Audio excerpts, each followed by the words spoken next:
Joining us now is Victor Davis Hanson, Senior Fellow at the Hoover Institution.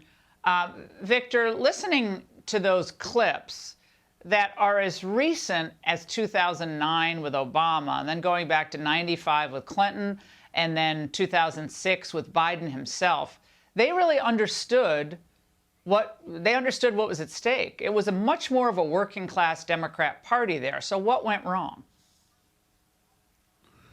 Well, I think what went wrong is they flipped California. It will never have a governor like Reagan or Pete Wilson or George Mason or even Arnold Schwarzenegger. They flipped New Mexico, they flipped Nevada, they flipped Colorado through demographic changes. And they found a lot of political opportunism there. And that's why they changed. And that this policy is not because of laxity or naivety, it's deliberate.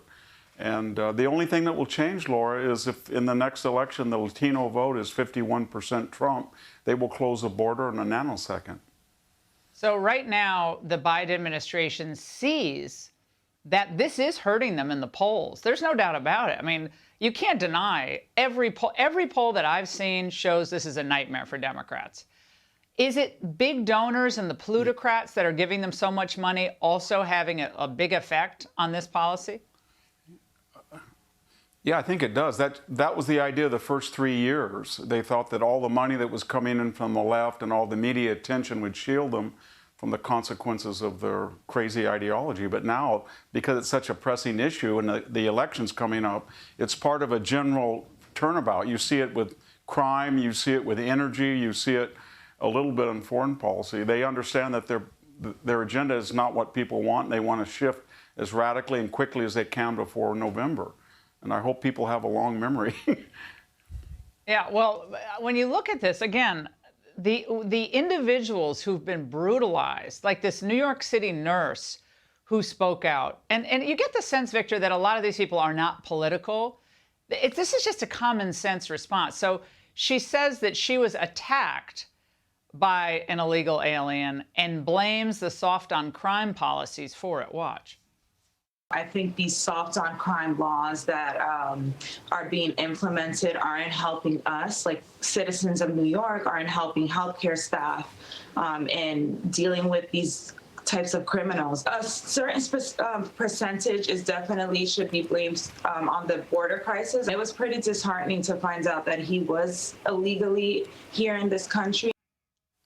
Again, these are just a handful of the stories, Victor, that you and I have been talking about. We've been talking about this for many years, but it's much worse now because the sheer volume of criminals coming across the border with fewer police. So that's a terrible mixture.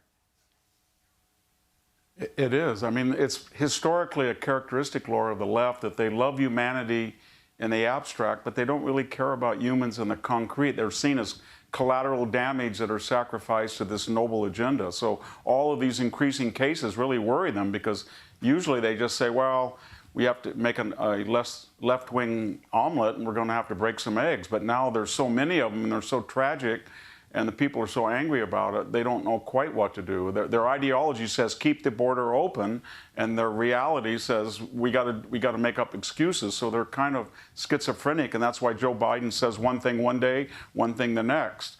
Ideology says don't use the word alien. Reality says that's what they are. They're illegal aliens. So they're mixed up on it, and I think it's going to hurt them in November.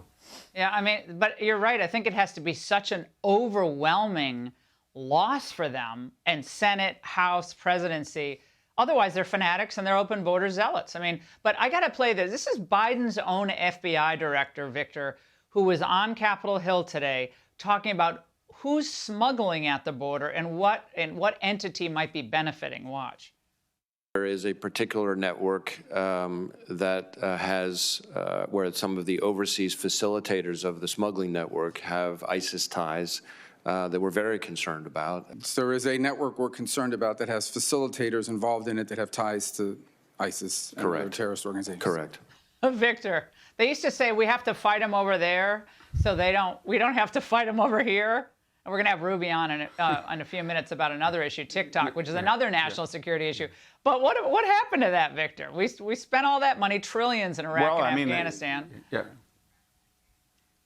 They don't believe in deterrence, so they think the more supposed magnanimity they show Mexico or Obrador, or they don't really press the cartels, they're going to be rewarded by some cooperation. And they don't see that the cartels, the smugglers, the Obrador, the Mexican government looks at all of this as weakness to be exploited, not to be reciprocated with friendship.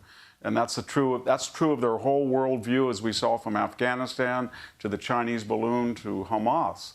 And these people are taking advantage of it. They ridicule us. They have more respect when we close the border than they actually, in a weird way, like us better, because they feel that we're equals or something. But now we're almost considered children, and they're going to keep doing it and keep doing it, and a lot of people are going to die. And that's what's so tragic about it. They pose as humanitarians, but they're very vicious people in their indifference to individual death and tragedy. Victor, someone said to me the other day, this is like the Willie Horton of this campaign, what was done to that poor nurse, Laken Riley. And they're claiming they didn't apologize when they did. It's regret, not an apology. I think they're digging themselves into a big hole. Do you agree, or am I overstating this? No, absolutely. No, absolutely. When he said Lincoln Riley, he identified the USC football coach. That's how much he didn't even take an extra minute or two. He had a button to remind him that what her name was, and he couldn't even follow that script. They didn't really have any empathy at all for that tragic murder. And it happens every day. I live in ground zero of illegal immigration, and I can see it every day. Hit and run accidents, murders, and no one seems to care as long as they're protected. This bicoastal elite is shielded from by their zip codes, their influence, and their money. Well, Victor, we appreciate you. Thank you. Click here to subscribe to the Fox News YouTube page to catch our hottest interviews and most compelling analysis. You won't get it anywhere else.